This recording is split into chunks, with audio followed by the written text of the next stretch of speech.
पूर्व श्लोक में कि भगवान ने जिस समता का, जिस योग का वर्णन किया है, उसी योग की प्राप्ति के लिए आगे के श्लोक में निर्गुण निराकार के ध्यान के विषय में भगवान बता रहे हैं।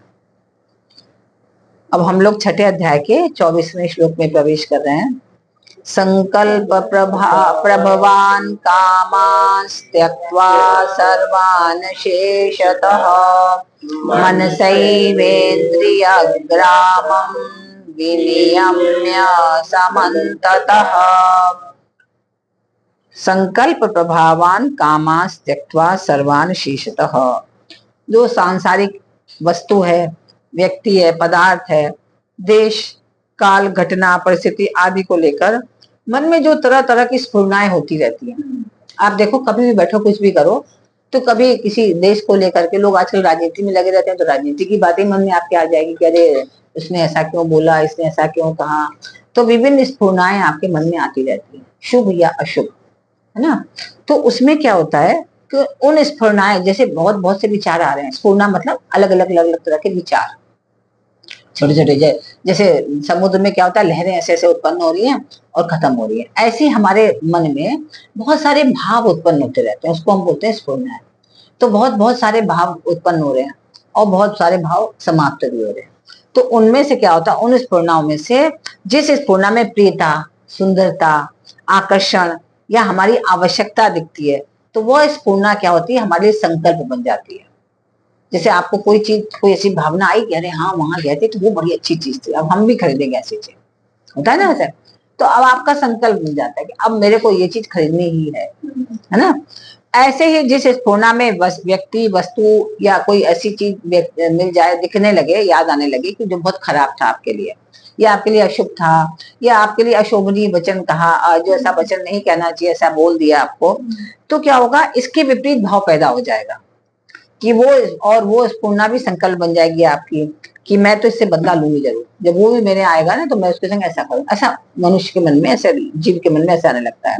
तो संकल्प से ऐसा होना चाहिए, ऐसा नहीं होना चाहिए, यह होना चाहिए, यह कामना उत्पन्न होने लगती है। इसको तो ऐसा नहीं करना चाहिए, उसने मेरे संग ऐसा किया। इस प्रकार संकल्प से होने वाली कामनाओं का सर्वथा हमें त्याग कर देना चाहिए, क्योंकि हमारी जो कल्पनाएं हैं, हमें जब तक हम विषयों में लगे रहेंगे, हमारा मन जो है विषयों में लगा रहेगा, तब तक हम कभी भी साधना की ओर नहीं लग पाएंगे। आप देखिए, जब भी अगर आप, जैसे आप लोग अगर मन नहीं लगता, आप कहते हैं, तो क्यों नहीं लगता, क्योंकि हमारे जो मन है उसमें विभिन्न विषय चलते रहते हैं। जैसे आप माला जपने बैठे या ध्यान करने बैठे, उसी समय सारी कहानी आपकी शुरू हो जाएगी, तुरंत आप बार बार हटाएंगे, बार बार आने लगेगी, बारंबार आप उसी में आपका चित्त जो है लग जाएगा, और जिससे फिर आपको लगेगा रोज बहुत हो गया, है ना। फिर थोड़ी देर बाद आपका मन उब जाता है और फिर आप उससे हट जाते हैं, फिर आपका उस कार्य में चित्त ही नहीं लगता है आपका। तो इसलिए हमें सब क्या करना है, कैसे आदत बनानी है कि हर दिन हर समय हम जब भी कुछ काम करें तो एक धुन अपने मन में जो आपको अच्छी लगती हो, जो आप गाती हो, भगवान हरि धुन, राम धुन, जो भी गाते हैं आप, कृष्ण नाम, उसको आप हर समय गाएं। और जब उस समय आप गाते समय भी अगर आपकी स्फुरनाएं हो रही हैं, विभिन्न आपके विचार आ रहे हैं, तो उसको आप निष्क्रिय करिए। आप तुरंत सावधान हो जाइए कि नहीं, हमें निर्विषय होना है, हमें निर्विषय होना है। आप इस चीज का स्मरण करिए कि हमें निर्विषय होना है ना। हाँ, अगर आप कोई कार्य करने के लिए आपने अपना प्लान करा हुआ है, तो उस विषय पे जब जिस समय कर रहे हैं, उस विषय को उस विषय में सोचिए, उस समय कार्य को तल्लीनता से उसको भी करिए, उस समय भी कोई अन्य विषय मत आने दीजिए। और जब नित्य प्रतिदिन जीवन आप चल रहे हैं आपका, तो उस समय मुख में तो राम नाम हो और आपका मन है वो भी निर्विषय हो। ऐसा न हो कि मुख में तो राम राम हो और अंदर जो है दिमाग में कुछ और चलता ही रह रहा है, तो आपका चित्त नहीं लगेगा। आपको एकाग्रता लानी ही पड़ेगी, निर्विषय होना पड़ेगा। और निर्विषय ऐसे नहीं होगा, निरंतर अभ्यास से ही होगा। निरंतर अभ्यास करिए, निरंतर प्रतिदिन के हर जो भी कर्म कर रहे हैं उसमें अपने उस अभ्यास को बढ़ाइए। तो यहाँ कामान पद जो है बहुवचन का है। इससे क्या हुआ कि बहुत सारे काम, बहुत सारी इच्छाएं। अशेषतः, अशेषतः का क्या मतलब हुआ कि इसका पद का तात्पर्य है कि बीज सूक्ष्म रूप से भी नहीं रहना चाहिए। जैसे कि हमने अपने मन से बहुत सारी बातें हटा दी, लेकिन एकदम सूक्ष्म रूप में कोई हमारे बीज रूप में कोई भावना है अंदर, अगर ये काम हुआ ना तो फिर बताएंगे। ऐसा तो होना ही नहीं चाहिए, सूक्ष्म रूप से रह जाती है ना कोई बहुत सारी भावना। तो अगर सूक्ष्म रूप से भी संस्कार रह गया तो क्या होता है कि एक छोटा सा बीज भी बड़ा वृक्ष बना देता है। और किसी जंगल में कोई बीज गिर जाए तो कब वो पूरा जंगल का जंगल बना देता है वो एक बीज। तो अगर आपका एक बीज भी रह गया तो आप तो फिर आप उसी में डूब जाएंगे, आप फिर उसी विषय में हो जाएंगे और आप फिर उससे मुक्ति नहीं पा पाएंगे। अतः बीज रूप कामना का भी आपको त्याग करना है, नहीं तो मन में भी उन भावनाओं का जो जंगल पूरा आपका बनते देने लगेंगे। जैसे आपने लंगोटी वाली कहानी यही है। एक से एक वो आगे बढ़ता ही रहेगा फिर समस्या।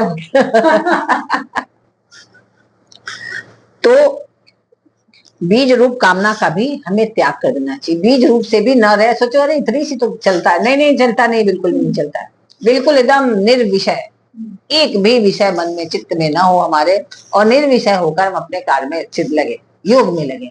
योग में आप देखिए, आप कल से आप सब लोग अभ्यास करिए, बल्कि आज भी करिए, थोड़ा सा शाम के समय जिस समय आप लोग एकदम फ्री बैठे उस समय थोड़ा जरूर करिए, अवश्य करिए, है ना। और ये जरूर सजग रह के करिए कि विषय तो नहीं आ रहे, कहीं भावों के सागर में तो नहीं डूब रहे हैं कोई जना, है ना। ये आप पुनीत आप अवश्य करना, आप बहुत अच्छे लड़के हो, आप करिए, सोच बहुत आगे, हाँ बहुत योग्य है, ये बहुत कुछ करना है इनको, तो इस सोच भी बढ़ना चाहिए ना। हाँ समय फिक्स करके, हाँ बिल्कुल।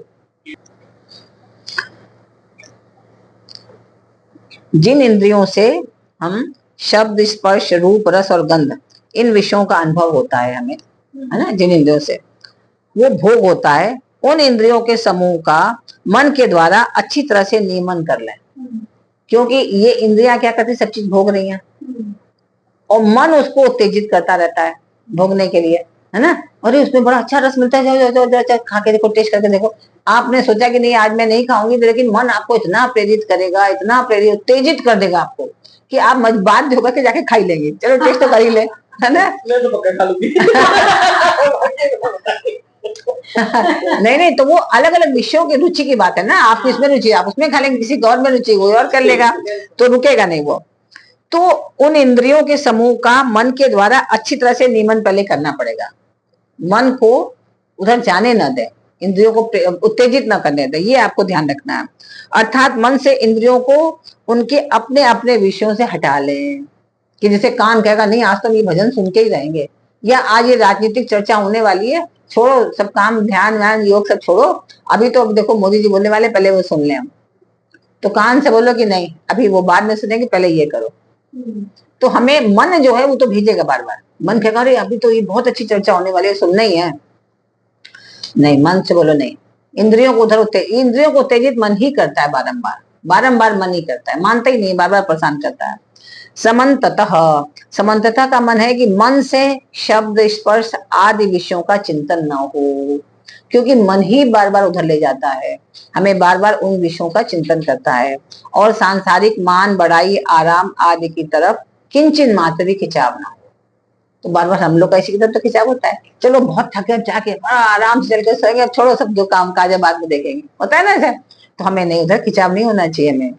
तो इसका मतलब क्या हुआ कि ध्यान योगी को इंद्रियों और अंतःकरण के द्वारा प्राकृत पदार्थों से सर्वथा संबंध विच्छेद का निश्चय कर लेना चाहिए, कि हमें इससे संबंध विच्छेद कर लेना है, तभी वो अपने ध्यान योग की तरफ आकृष्ट हो पाएगा, उधर जाके उधर उस पर कुछ कार्य कर पाएगा।